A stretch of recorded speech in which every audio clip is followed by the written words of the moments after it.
Hi guys, my name is Etienne and I'm a French photographer based in Paris.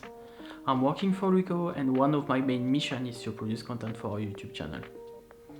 In today's video, I will give you a quick tour of the center of Paris at different times of the day. Don't forget to subscribe to our YouTube channel. Let's go!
That's it for today's video. My main objective was to chase the light through the day.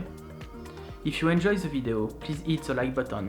And if you want to see more content like this, remember to subscribe to our channel. Bye guys.